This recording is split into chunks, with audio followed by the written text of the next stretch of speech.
7, 80페이지 되죠. 중간중간에 문제도 좀 끼어 있어서 그렇습니다. 판례도 있고.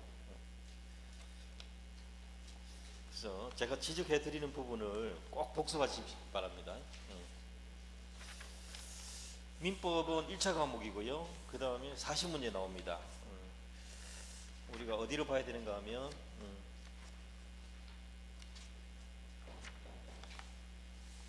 19페이지 있습니다. 보세요. 19페이지. 민법의 구성 도표 보이죠? 민법의 구성 도표. 예. 민법 총칙에서 10문제. 예.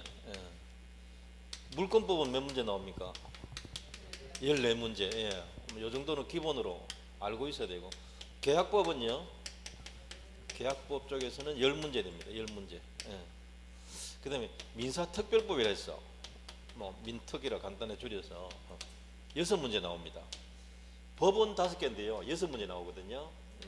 실명법에서 2문제 나와요. 실명법, 실권리자 명의등기 법률. 요 법들이 나와 있죠. 거기 명칭이. 예. 총칙에서는 중요한 것이요, 의사표시. 그 앞에 이제 법률행위라는 게 있죠. 단어를. 법률행위, 의사표시. 그 다음에 또 뭐가 있을까요? 대리제도, 대리제도. 반드시 나오는 자리입니다. 의사표시는 여러분 비진의 표시, 통정허위 표시, 착오, 사기강박 4가지. 4가지. 비진의 표시, 통정허위 표시, 착오, 사기강박. 여기서 꼭 나옵니다. 대리에서도, 대리는 이제 종류가 뭐가 있는가 하면, 권한 있는 대리를 뭐라 하죠? 유권. 권한 있다. 유권. 권한 없으면요, 무권. 없을 문자 하면 돼요. 여기 꼭 나옵니다. 이게 무권에서 협의회 무권 대리하고, 대리권 있다가 없어진 사람도 있어요. 협의회 무권 대리는 처음부터 없었던 사람. 간단해요.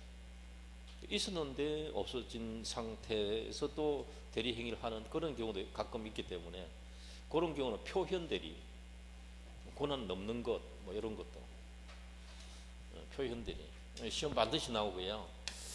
그 다음에 이제 무효 취소가 있습니다. 무효 취소. 법률행위 효력이 없다라는 뜻이고요. 취소는 유효한 법률행위를 소급해서 무효로 만드는 거예요. 유효한 법률행위를 소급해서 무효로 하는 의사표시. 여기서도 한 문제 꼭 내거든요. 한 문제씩. 그 다음에 또 있습니다. 조건과 기한이 있어요. 조건과 기한. 여기서도 한 문제 내요. 무효에서도 한 문제, 취소에서도 한 문제, 조건 기한에서도 한 문제. 대리에서 3문제 정도, 의사표시에서 한 3문제, 법률행위에서 한 2문제, 이렇게 하면 총 10문제는 쉽게 나옵니다. 그 제목대로 시험 나옵니다. 그러니까 요 정도는 시험 치다가도요, 이걸 딱 기억하고 있으면요, 대리, 그 다음 무효 취소 나오겠네, 또 하면 조건 문제겠네. 예, 큰 변화 없이는 그냥 그대로 순서대로 나와요. 어떤 경우는 뒤에 문제를 앞에다가 한번 턱 갖다 놓기도 해요. 근데 대부분이 순서대로 나와요. 물권법은 뭐가 나올까요? 물권법은 물권 총칙이 있어요. 총칙. 물권법 총칙, 각칙 이렇게 나누는데요. 각칙에는 여러분 이제 물권 종류를 따집니다. 물권 어떤 게 있습니까? 점유권. 오케이. 제일 먼저 점유권. 점유권에서는 이제 점유물 반환 청구권, 이게 시험 잘 나오고요. 그 다음에 이제 점유에서 자주 점유, 타주 점유, 그 두 단어 꼭 구분해야 되고요. 디익하면 공부하다 보면 됩니다. 그 다음에 이제 필요비, 유익비 이런 거, 과실수취권, 그 정도가 잘 나오는 자리예요. 점유권. 그 다음에 소유권 있지 않습니까? 소유권은 상린관계에서 한 문제 정도 거론할 수 있고, 상린관계에서 제일 자주 나오는 것이 주의토지 통행권이에요. 주의토지 통행권. 주의 토지 통행권. 그 다음에 또 소유권에서 잘 나오는 것이 시효취득이 있어요. 시효취득, 점유 시효취득. 그 다음에 공유예요. 이 세 문제는 반드시 숙지해둬야 돼요. 늘 나오는 자리거든요. 또 하다 보면 알게 됩니다. 그 다음에 이제 지상권, 용익물권 세 가지: 지상권, 지역권, 전세권. 지상권, 지역권, 전세 각각 한 문제 나옵니다. 근데 지상권에서는 관습법상 법정지상권, 그게 하나 더 나올 수 있어요. 그래서 용익물권에서 네 문제 나옵니다. 네 문제. 그 다음에 이제 담보물권 있잖아요. 유치권. 질권은 시험에 안 나옵니다. 그래서 저당권, 이렇게 질권은 빼버리고 저당권 이렇게. 유치권 두 문제, 저당권 두 문제. 여기서 네 문제 나와요. 거의 순서대로 나옵니다. 거의 순서대로. 자, 근데 물권 총칙은 앞부분은 뭐가 있는가? 앞부분은 물권적 청구권, 물권적 청구권. 이 부분 주의해야 되고요. 등기 추정력도, 등기의 추정력, 요것도 알아둬야 되는 자리입니다. 요건 민법에서 알아두셔야 돼요. 그러면 등기법에서 쉽게 이해가 된다. 등기 추정력. 아주 중요한 게 있습니다. 민법 186조하고 민법 187조예요. 요 두 조문은 한 10번씩 써보셔야 된다. 그만큼 중요한 거예요. 요거는 등기해야 물권 변동 일어나는 거고, 요거는 등기 없이도 물권 변동 일어나는 거고, 그 두 가지 차이거든요. 큰 기둥입니다. 민법의 핵심이에요. 186조, 187조. 그 다음에 여기서는 뭐 혼동이라는 게 있어요.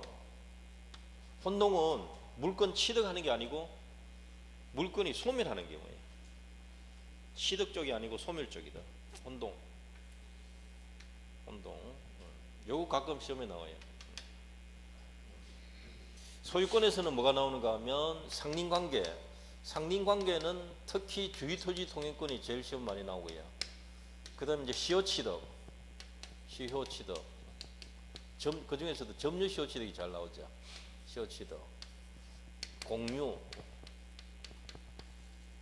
가끔 여기 나와요. 부합 이 부분은 작은 문제인데 저당권에서 시험 나올 수 있기 때문에 여기서 안 되면 여기서 한번 내든가 그렇게 해요. 자, 그러면 계약법에서는 뭐가 나올 것인가? 여기서도 계약 총칙이 있고 각칙이 있는데요. 강론이 있다 이 말입니다. 총론, 강론 이렇게. 강론은 뭐가 나오는가 하면 매매 계약. 자, 여러분 매매라는 단어가 나오면 뭐라고 기억해라고 했습니까? 제가 매매 계약 정식 명칭 기억하세요. 매매라고 외우지 마세요. 매매라는 글자가 나오면 무조건 매매 계약이라는 용어를 떠올려야 돼요. 왜냐하면 계약이 더 중요한 말이거든요. 매매는 구체적인 거예요. 손이 있어야 손가락이 있을 거 아닙니까? 계약이 손이고 엄지손가락이 매매 계약이라는 거예요.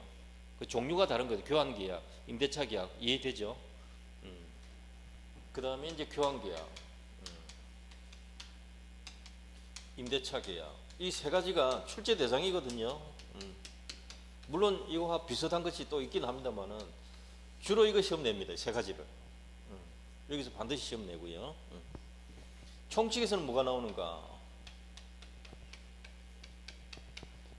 계약이 무엇인가? 계약은 언제 성립하는가? 계약이 언제 성립하는가? 계약의 종류가 어떤 게 있는가? 계약은 언제 성립하는가? 계약의 종류는 어떤 게 있는가? 이거 반드시 나옵니다. 꼭 기억해 두셔야 돼요. 앞부분에서. 이건 점수를 반드시 확보해야 되는 자리지, 이건 놓치면 안 되는 자리입니다. 조금 쉬운 편에서 놓치면 안 되잖아요. 여기서는 반드시 여러분 기억해야 될 것이 두 단어가 있어요. 예, 상무계약하고 유상계약, 이 두 단어를 꼭 이해하셔야 돼요. 이것 때문에 시험 내는 거나 마찬가지예요. 민법적으로 볼 때. 돈 버는데 다 저거 필요 없어. 이런 말 하시는 분 있는데 돈만 잘 보면 되기는 맞습니다. 근데 시험은 치려면 이거 알아야 된다 이 말이죠. 예. 이 민법 틀이 이 구조 속에서 나오거든요. 이 전부 매매, 교환, 임대차 계약 전부가 상무 유상 계약이에요. 그러다 보니까 상무 계약에서 일어나는 게 있어요. 잔금 치를 때 어떻게 하자고요? 동시에 가자. 이건 문제 낸다 이 말입니다. 한쪽에서 먼저 주니까 상대방이 못 받아가지고 애걸복걸 하거든요. 그거 해결하자. 그럼 동시에 주고받으면 끝나는 거 아니냐. 공평 같이 하자. 그 뜻이에요. 그 다음에 이제 오다가 물건 배달하다가 사고가 나서 다 부서져 버렸다. 그럼 돈 받을 수는 있나? 그게 위험부담 문제예요. 나는 물건 못 주게 되는데 상대방한테 돈은 달라고 할 수 있냐? 이 문제예요. 그게 원인에 따라 달라요. 된다 안 된다 무조건 결론 내리면 안 됩니다. 어떤 요건 갖추어야 된다, 요건 안 갖추면 안 된다, 이렇게 하는 것이 법학이지. 다 준다 카던데 하고 외우고 이렇게 놈들 카드락 하는 대로 외우고 있으면 안 됩니다. 절대로 시험 그렇게 절대로 안 됩니다. 이런 부분들이 시험에 내고요. 또 독특한 계약이 하나 있어요.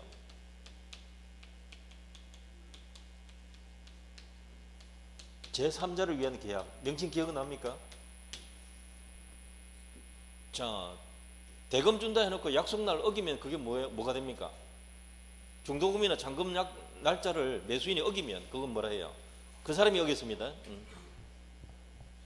그걸 뭐라고 해요? 채무불이행. 이거 꼭 알아야 돼야죠. 계약에서는 채무불이행. 계약은 약속 지키면 그게 뭐예요? 이행. 안 지키면요 그 사람이 불이행. 이 두 가지 꼭 구분해야 된다고요. 이행했는지 안 했는지 이거 꼭 구분하셔야 돼요. 그러면 이행했는지 안 했는지 따지려면 뭐부터 따지? 그 전제 조건. 그 앞에 전제. 계약이 유효하냐 아니하냐 따져야 돼요. 유효하기 전에 뭐 따져야 돼요? 계약이 성립했나 안 했나 따져야 돼요. 뭐 뭔지 알겠습니까? 이 3단 논리 반드시 놓치면 안 돼요. 이건 놓치면 안 되는 거예요. 하늘에 벼락이 떨어져도 그거 놓치면 안 된다 이 말이에요. 급하다고 해서 놓치고 하면 안 돼요. 그래서 문제를 급하게 만들어냅니다. 앞에 걸 까먹게 만들려고. 채무불이행 나오면 반드시 나오는 문제가 있어요. 뭡니까? 해제 문제. 해제하면 결과가 어떻게 되는가? 해제 효과. 이 문제란 말이에요. 자 보세요. 이게 몇 문제? 하나, 둘, 셋, 넷, 다섯, 여섯 됩니까? 요거 세 가지 합하면 몇 문제입니까? 하나, 둘, 셋 하면 9문제 되죠. 여기서 보통 2문제 내거든요. 매매 계약에서도 보통 2문제 내요. 교환 안 낼 때. 그러면 10문제 돼요. 이 제목 안에 다 있다 이 말입니다. 문제가 10개가. 뭐 말인지 알겠습니까? 내가 알아야 됩니까? 여러분이 알아야 됩니까? 나는 필요 없어요. 자격증도 가방 안에 들고 다닙니다. 지금 다 있습니다. 저는 이미 다 한 거라서 여러분이 올 가을에 따야죠. 시험 나오는데 지금 이야기 다 하고 있거든요. 그 다음에 이제 민사특별법은 주택임대차보호법. 주택임대차 초기에는 시험 이걸 많이 했어요. 여기 보시면 뭐가 있습니까? 임대차, 계약법의 임대차, 주택임대차보호법은 어디입니까? 특별법 따로 기억하세요. 계단이 하나가 있으면 그 위에 2층도 있잖아요. 1단 계단, 2단 계단 있듯이. 그 다음에 또 여기 있는 뭐가 있어요? 여기 보세요. 전세권, 전세 없습니다. 전세 서지 마세요. 전세권 세 글자. 이름 2글자 이름은 없다는 말입니다. 세 글자 이름이에요. 전세권 꼭 기억하세요. 그게 가장 정확하게 알고 있는 거예요. 다른 사람이 전세라고 해도 여러분 어떻게 판단해야 돼요? 전세권 말하고 있는지 이 사람이 임대차 말하고 있는지 주택임대차 말하고 있는지 여러분이 판단해서 판단해야 된다 이 말입니다. 그럼 네 말 다 맞다 하고 있으면 안 되고요. 무슨 말인지 알겠죠? 시험을 어떻게 내는가? 전세 내는 게 아니고 이거 낸단 말이에요. 이걸 낸단 말이에요. 이거 다른 점을 살짝 낸단 말이에요. 그럼 요거 구분해야 돼. 세 가지. 이걸 모두 합쳐가지고 일반인들은 뭐라 그래요? 이게 구분 안 하고 그냥 전세란 말 쓰고 있거든요. 그 전세란 단어는 법률 용어 아니다. 주택임대차보호법, 주택임대차, 요거는 임대차, 요거는 전세권, 이렇게 세 가지 딱 구분하시고, 주택만 임대차에 있는 게 아니라 상가임대차도 있잖아요. 상가임대차도 가등기 담보에 관한 법률이 또 있어요. 그 다음에 아파트 시대라서 집합건물에 관한 법률이 있고요. 부동산 실명법이 있어요. 실명법에서 몇 문제? 2문제. 요건 전부 한 문제죠. 총 6문제 되잖아요. 이렇게 감을 딱 잡고 들어가셔야 돼요. 시험 출제는 A형, B형 이렇게 나누어서 하는데, B형이 뭐 보통 이렇게 뒷문제를 앞에 중간에 턱 갖다 놓거나 하여 순서 좀 바꿔 놓는 것뿐이에요. 대체로 거의 그대로 나옵니다. 순서대로. 그래서 이 부분을 한번 제목을 봐두십시오. 여기서는 크게 볼 거 없습니다. 다음 페이지 넘겨보세요. 권리 종류.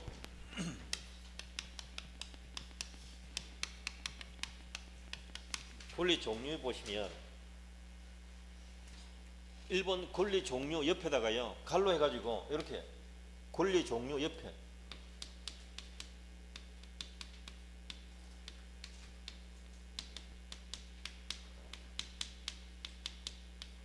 지금 청구권, 그 다음에 지배권, 형성권, 항변권 4가지가 있잖아요. 이거 뭘 가지고 분류를 했는가? 기준이 뭐냐? 요겁니다. 요거 작용 측면에서 분류한 거예요. 작용 측면에서.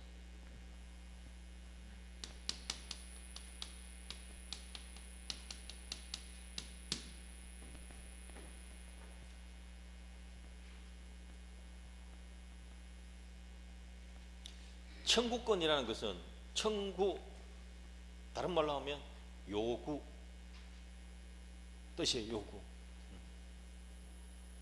청구, 요구.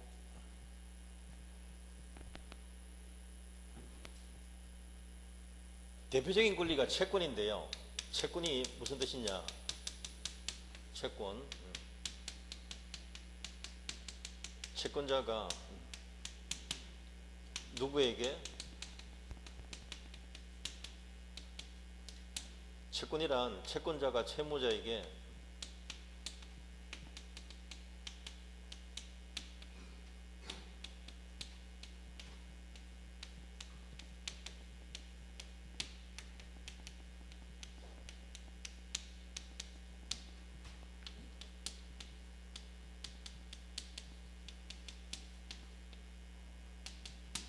채권자가 채무자에게 일정한 행위를 요구하는 것.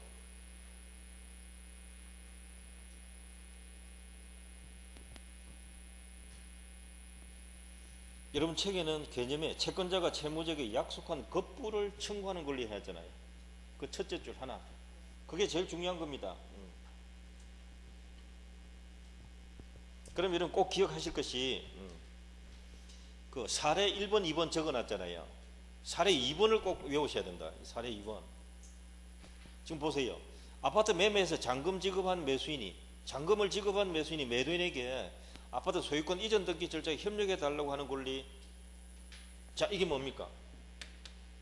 매수인의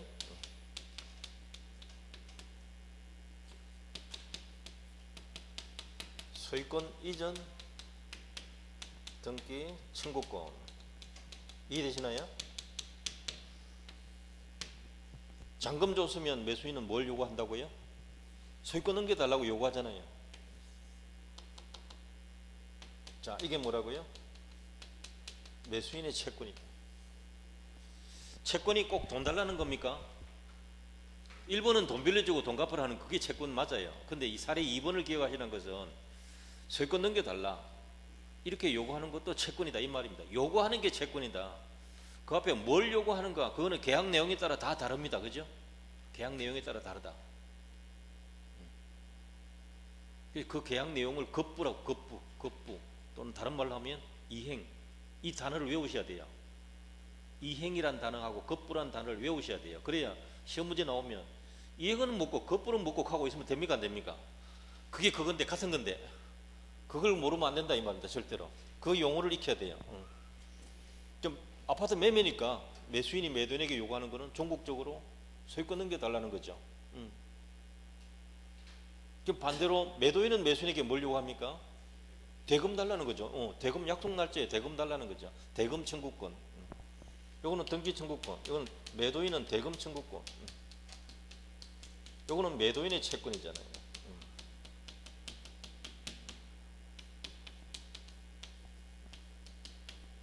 매도인의 대금 청구권, 채권.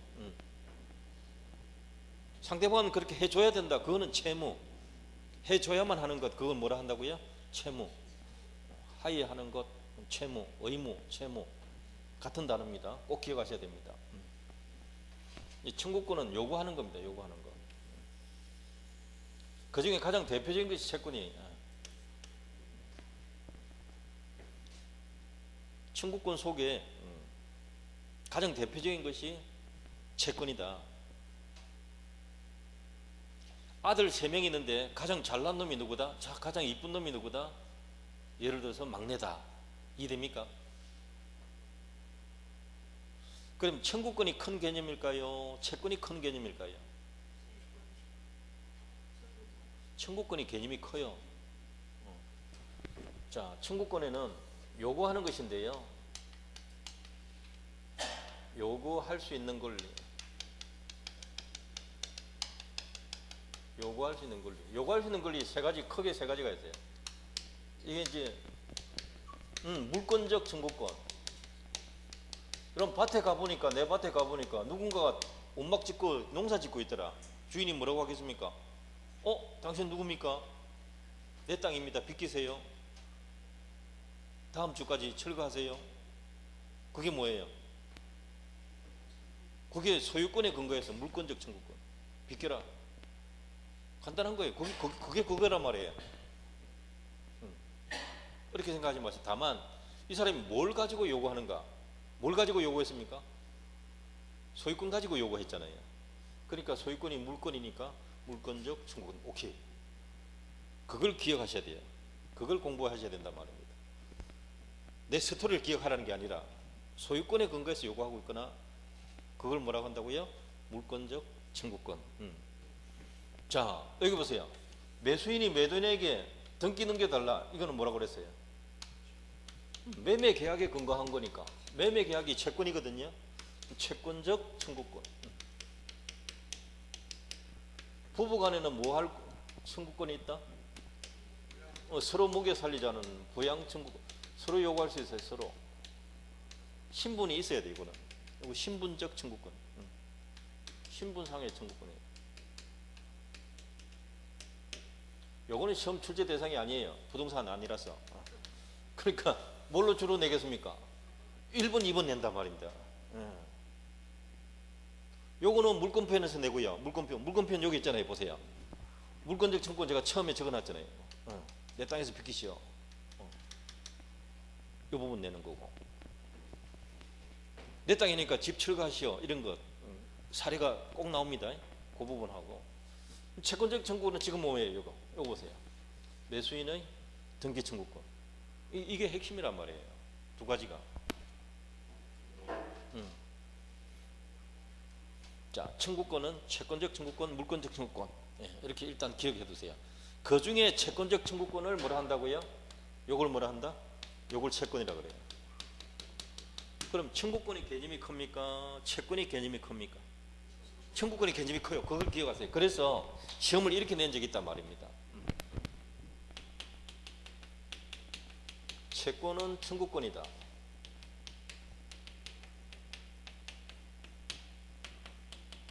청구권은 채권이다. OX. 위에 게 O고요. 밑에 건 틀린 거예요. 뜬금없이 이런 글자 턱 나오면 눈 돌아갑니다. 이게 화가 이만큼 나요. 이게 뭔 소리인지 모르겠다 이 말이에요. 그래서 화가 나는 거예요. 제일 어려운 문제예요 이게.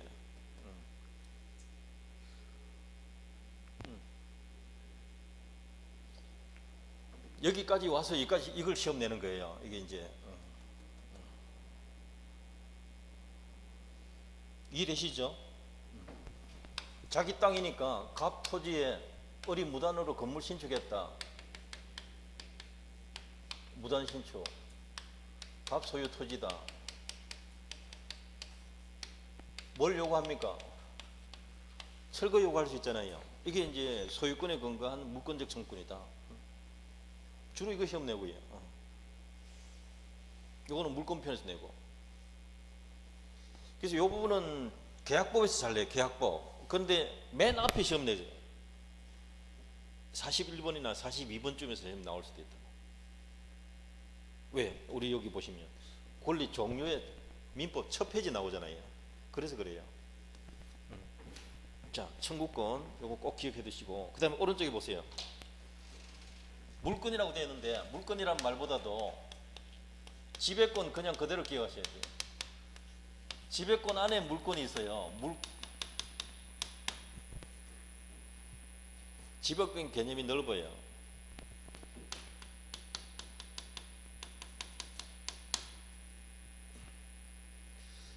자기 인격은 누가 지배합니까? 자신의 인격, 자신이 지배하죠.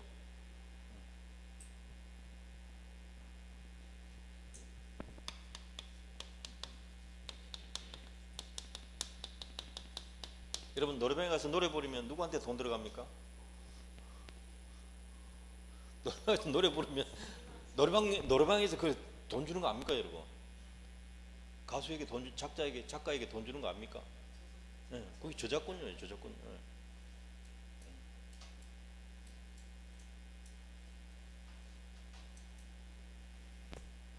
네. 이제 유명한 노래에 있으면 자기는 해외 여행 댕기고 있어도 돈은 통장에 꼬박꼬박 들어온답니다. 그러니까 얼마나 그런 거 하고 싶겠어요. 응, 응. 신기하죠. 신기한 세상이잖아. 이제 옛날엔 무조건 자기가 농사 지어야 되는데 지금은 해외여행 하고 있는 도중에도 통장에 돈은 꼬박꼬박 들어온다. 한 달에 뭐 수천만 원씩 수억씩 들어오는 사람도 있답니다. 옛날에는 상상도 못했던 방법인데.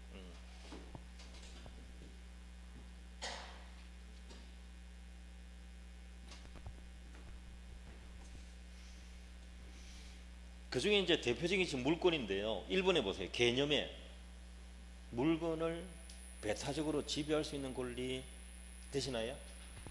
자, 물건이 뭐라고요? 물건을 배타적으로 지배할 수 있는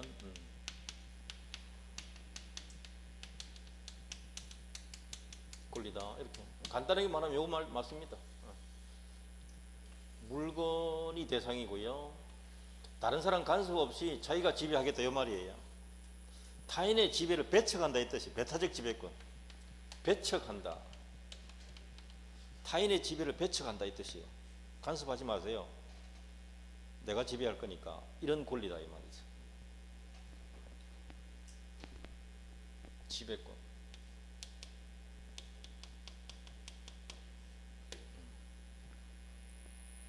완전한 지배권이 하나 있죠. 소유권, 사용, 수익, 처분 전부 다 할 수 있잖아요. 완전한 지배를 할 수 있다. 완전 지배할 수 있는 게 이제 소유권이 있다. 뭐를 할 수 있는가? 사용할 수도 있고, 수익할 수도 있고, 처분할 수도 있고, 그 다음에 할 수 있는 건 다 할 수 있다는 거죠. 사용, 수익만 지배하는 건 뭐예요? 용자, 익자, 용익물권. 오케이, 그렇게 합니다. 교환 기능만 처분 기능만 잡고 있는 거 담보물권 그렇게 하시면 돼요. 즉 물권은 지배권이다. 꼭 기억하시기 바랍니다. 청구권 아닙니다. 무엇을요? 무엇을? 물건은 종류 두 가지가 있죠. 부동산 아니면 다 뭐라고요? 동산이다 했잖아요. 네, 민법에 고려되어 있어요. 부동산과 동산, 유치물 기타, 전기 기타 관리할 수 있는 자연력. 그 문장은 거의 시험에 잘 안 나와요. 부동산, 동산 다루는 거니까 지금. 특히 부동산. 부동산 뭐가 있나요? 토지, 건물 기억하셔야 돼요. 공작물도 있기는 있는데 건물 건축물들, 예. 토지와 건축물들.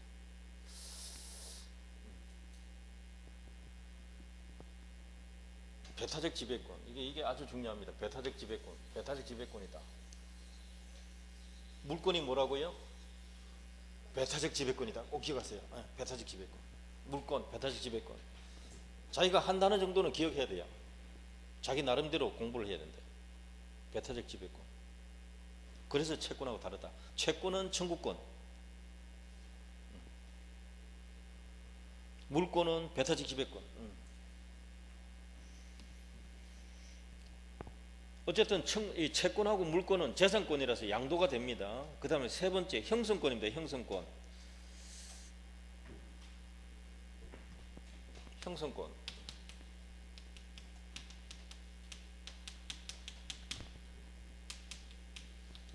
형성권이란 당사자의 일방적 의사표시가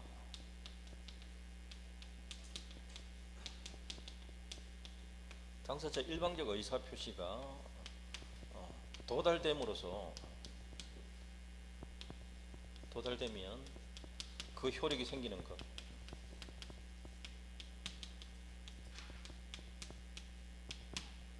당사자 일방적 의사표시가 도달되었을 때 효력이 바로 생긴다.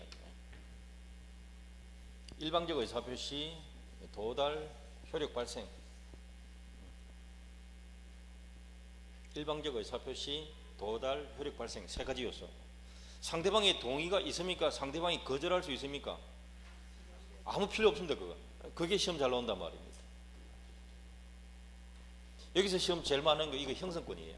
형성권에 어떤 게 있는가? 동의, 취소,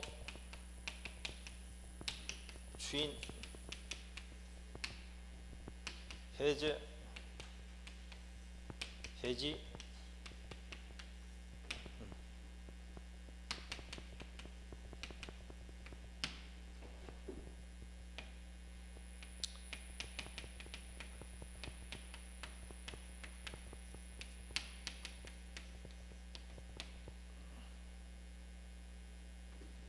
자, 형성권 하면 뭘 기억하셔야 돼요? 취소하고, 추인하고, 해제, 해지 꼭 네 가지는 꼭 기억하세요. 그냥. 형성권 하면 그냥 자동 이게 머릿속에 나오도록 해야 돼요. 이게 시험 제일 많이 나오는 거거든요. 두 가지. 취소와 해제, 추인 세 가지. 요 정도.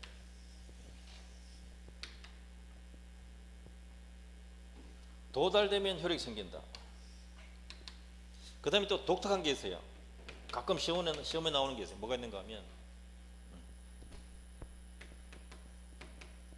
지상권에 가면 지상물 매수 청구권이 있어요. 자, 보세요. 글자는 청구권인데 그 작용 측면에서는 청구권이 청구하는 게 아니라 형성권이다. 이해되시나요? 여기 대금 청구권 요거는 뭘까요? 요건 그대로 청구권 맞아요. 이해되시나요? 지상물 매수 청구권은 형성권이에요. 하나 또 있습니다. 전세권이나 임대차에 들어가면 뭐가 있는가 하면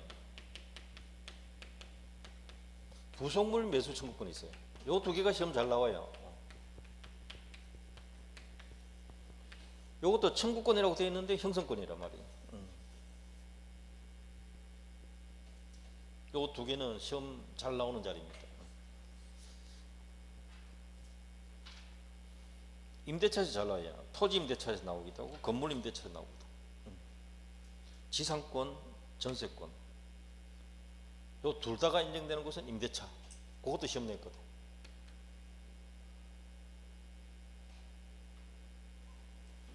취소, 추인, 해제 뭐라고요? 형성권. 취소, 추인, 해제, 형성권. 예, 공부해 두시고 또 청구권이라는 글자가 있는데 형성권이 있겠다. 지상물 매수 청구권, 부속물 매수 청구권 이렇게 공부해야 되십니다. 형성권 뜻이 뭐라고요? 일방적 의사표시가 도달되면 효력이 생기는 거. 상대방에 있는 단독행위. 요 말을 알면은요, 그게 자동 생각이 난단 말이에요. 나중에 공부하다 보면 모든 걸 다 외우는 뜻이 아니라 핵심을 딱 기억하세요. 핵심을. 핵심 그리고 사례 이렇게 용어 익히는 게 중요합니다.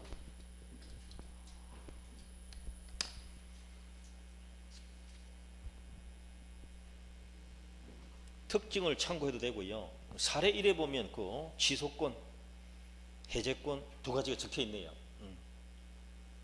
두 개만 있는데요. 그래도 참고하시기 바랍니다.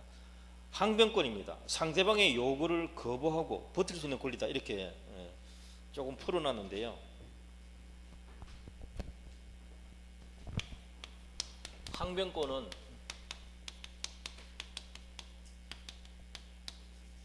상대방의 청구를 거절할 수 있는 권리.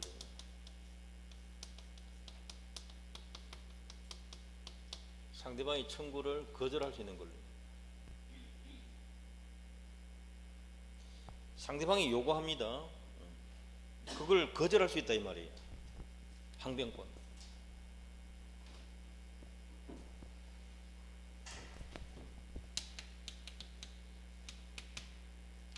매도인은 매수인에게 뭘 요구할 수 있나요? 대금 청구할 수 있잖아요. 돈 달라고. 예. 이때 매수인은 뭘 할 수 있다? 이 청구를 거절할 수 있다. 그럼 이게 뭐라고요? 항변권. 언제 거절할 수 있을까요?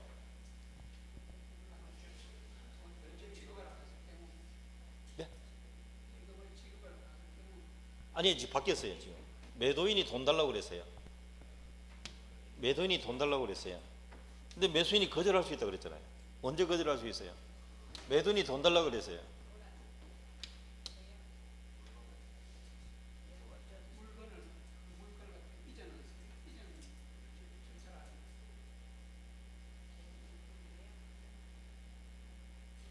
언제 거절할 수 있나? 언제? 그렇지. 그거라도 기억하셔야 돼요. 직기 뭡니까 그러면? 그걸 법률적으로 이제 의식을 전환시켜야 돼요. 그래야 민법 시험을 다 칠 수 있다 이 말입니다. 니끼 내끼 이런 건 다 맞는데요. 그 이제 민법적으로 말을 바꿔야 시험을 풀 수가 있다 이 말입니다. 내 말 알겠죠? 소유권 이전 서류 제공 없이 대금 청구하니까 매수인이 뭘 할 수 있다? 이때 거절할 수 있는 거예요. 야가 이걸 제공하면은요, 자기는 줘야죠. 요거는 뭐예요? 여기서 제공하면서 청구 들어오면, 제공 플러스 청구 들어오면 자기도 제공해야 되죠. 제공하는 건 뭐라 그래요? 오케이, 이행. 같이 주고받죠. 그걸 그래, 동시 이행. 글자 갖다 붙이면 돼, 이제. 이거 연습하셔야 된단 말이에요. 글자를 이걸 자꾸 읽어야 된단 말이에요. 근데 여기는 지는 안 주면서 달라고 하니까 이 사람 뭐라 그래요? 나는 네 주면 그때 줄게, 못 주겠다 한다. 언제 못 주겠다 한다고요? 안 주면서 달라 하니까. 주면서 달라 하면요, 줘야죠. 이행, 동시 이행. 이거는 여기서는 항변하면 안 되는 거죠. 요까지가 동시 이행이고, 요거는 동시 이행 항변권이고. 다른 거 비교되죠? 요거 꼭 기억하시기 바랍니다. 상대방이 주니까 항변하는 겁니까? 주는데 항변할 게 뭐 있습니까? 같이 주면 되지.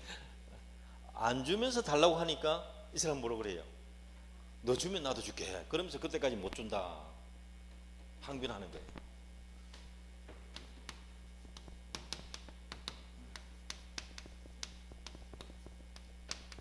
항변권 하면 뭘 기억하셔야 된다고요? 동시행의 항변권. 이게 언제 생긴다고요? 안 주면서 달라고 하니까. 자기는 안 주면서 나보고 달라고만 해. 나도 못 준다 그러면. 요때 하는 거예요. 요때가 아니고.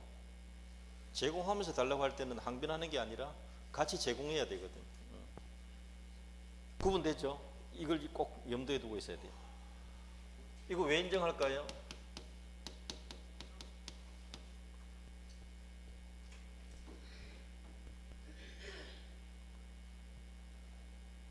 그래야 공평하잖아요.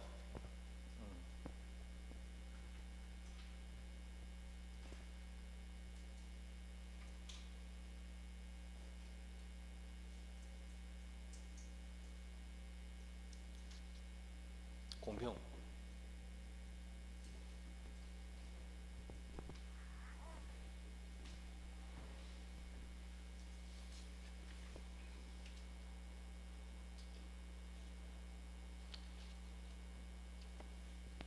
이것도 시험에 나온 게 있는데 한번 보세요. 항변권은 지금 여기 동시행 항변권은 매도인이 이전 서류 제공 없이 대금 청구 들어오니까 매수인이 뭘 합니까? 못 주겠다 이렇게 항변권 행사하는 거죠. 이 항변권은 상대방의 청구를 부정하는 겁니까? 그걸 시험 낸다고. 상대방의 청구권을 부정하는 건 아니다. 너 줄 때까지 나도 못 주겠다 하는 것이지 청구 자체를 부정하는 거 아니다.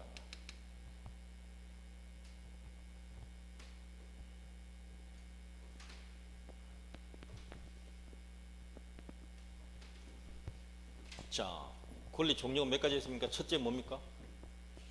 청구권. 오케이. 청구권의 가장 대표적인 게 뭐가 있다고요? 채권. 오케이. 이렇게 기억하세요. 대표적으로 뭐가 있어요? 매수인의 무슨 청구권? 매수인은 소유권 이전 등기 청구권. 꼭 기억하세요. 이 정도 기억하셔야 돼요. 지배권, 배타적 지배권 대표적인 게 뭐가 있다고요? 물권. 물권은 물건을 배타적으로 지배할 수 있는 권리다. 물건을 사용수익, 처분 전부 다 할 수 있는 권리 뭐가 있나요? 소유권. 사용수익만 하는 권리 용익. 처분만 잡고 있는 것 교환. 담보물권 이렇게.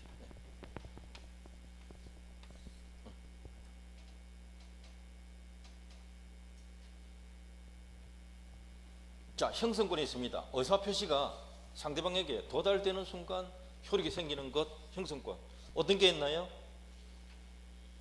취소, 추인, 해제. 이거 꼭 기억하시고요. 그 다음에 특이한 거 있다. 뭐 하나 기억해야 돼요? 지상물 매수 청구권. 이 단어 하나 기억하셔야 돼요. 이거 눈에 익혀두는 거하고 안 익혀두는 거하고 다릅니다. 점수 이거 쉽게 올릴 수 있어요. 이거 안 봐두면, 처음부터 안 봐두면 뭐 또 이런 게 있었나 하고 거부 반응이 일어납니다. 몸에서. 면역 주사를 같이 맞아 두는 게 좋습니다. 처음부터 익혀두면 돼요. 근데 시험 잘 나오는 자리 이게. 항변권은 뭐 기억하시면 돼요? 동시행의 항변권. 너 서류 주면 나도 대금 줄게. 그거 하나 기억하시면 돼요. 서류 안 주니까 나도 돈 못 주겠어. 이렇게 하는 거죠. 그 두 가지 꼭 구분하셔야 됩니다. 상속의 한정 승진도 있는데 그런 거는 여기 출제 안 합니다. 놔두고요. 자, 이 청구권, 지배권, 형성권, 항변권 꼭 공부해야 되는 자리. 반드시 공부해야 되는 자리. 자, 한 페이지 넘겨보세요. 권리 주체가 나옵니다. 자, 여기 볼게요. 여기. 자, 물건, 토지, 건물이 있습니다. 토지는 개수를 어떻게 따지나요? 필로 따지면 필, 1필지, 2필지, 2필지, 1필지, 2필지 이렇게 하잖아요. 1필. 건물은 어떻게 따지나요? 개수를 동, 1동, 한동, 2동 이렇게 따져요. 되시나요? 여기에 물건 하나에 소유권 하나, 물건 하나에 소유권 하나. 자, 여기서 소유자가 한 명이면 이걸 뭐라 한다고요? 단독 소유. 소유자가 2인 이상이다. 그럼 이거 뭐예요? 공동 소유. 여기만 달라요. 요것만 달라요. 이건 똑같아요. 이거 기억해야 됩니다. 물건 하나에 소유권 하나. 일물 일권주의. 거기에 소유자가 한 명이면 단독 소유, 소유자가 두 사람 이상이다 하면 공동 소유. 꼭 기억하셔야 돼요. 몇 층 구조입니까? 3층 구조. 이걸 묻는지 이걸 묻는지 이걸 묻는지 꼭 구분해야 된다. 그럼 제일 위에 있는 이걸 소유자를 뭐라 부를까요? 소유자, 권리자들을. 이게 권리 주체예요.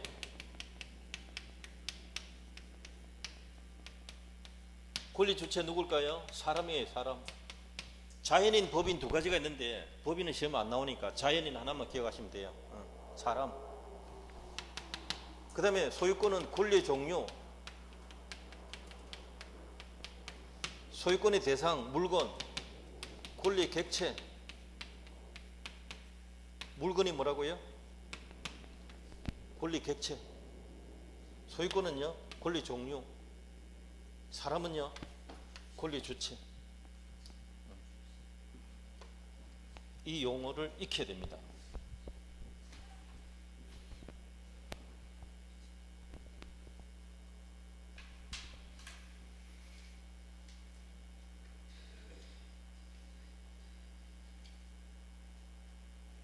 여러분 1번에 2번 보세요.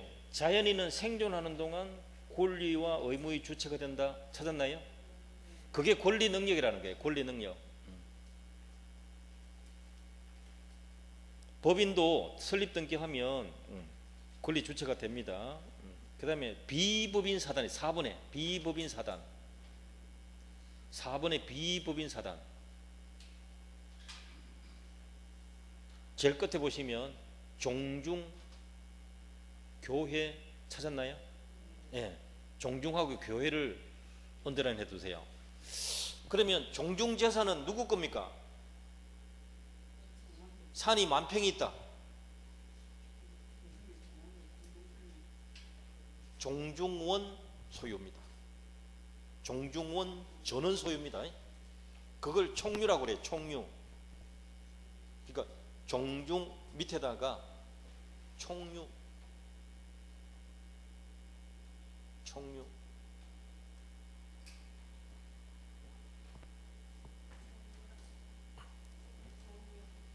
자, 그 밑에 권리 능력, 의사 능력, 행위 능력이라는 단어가 있죠. 자, 여기서는 지금은 사람은 생존하는 동안 권리 의무의 주체가 된다. 그게 바로 권리 능력이고요. 살아있으면 돼요. 살아있으면. 사망하는 순간 권리 능력 상실됩니다. 의사 능력은 옳고 그름을 판단할 수 있는 정신 능력인데 치매가 심한 사람은 의사 능력 있다고 봅니까? 없다고 볼까요? 없다고 봅니다. 예. 또 만취된 사람, 술을 되게 취한 사람, 옳고 그름 판단할 능력이 순간 없어지거든요. 만취자, 명정자 이렇게 말하기도 하는데 의사무능자의 법률 행위는 무효입니다. 그게 문제예요. 의사무능자의 법률 행위는 무효입니다.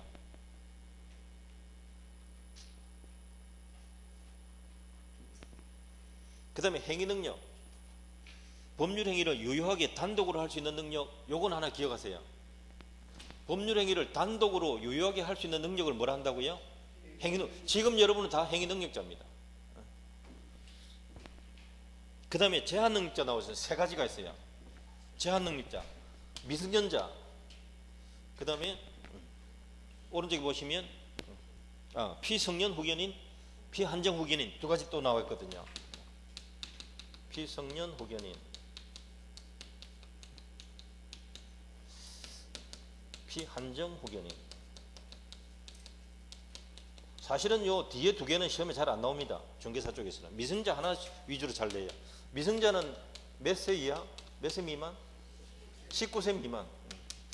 19세 미만입니다. 19세 되는 생일날 새벽 0시에 성년이 돼요.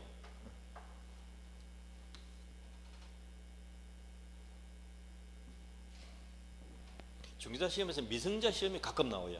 미성자가 법률행위 할 때는 누구 동의가 있어야 된다? 예, 법정 대리인의 동의가 있어야 된다. 그게 문제가 돼요. 동의 안 받으면 취소 사유예요. 그게 시험에 가끔 하나 나옵니다. 자주 나오는 것도 아니고. 그거 하나 정도 봐두시면 됩니다. 자, 거기까지 하고 다음 시간에 권리 발생 그 부분 보겠습니다.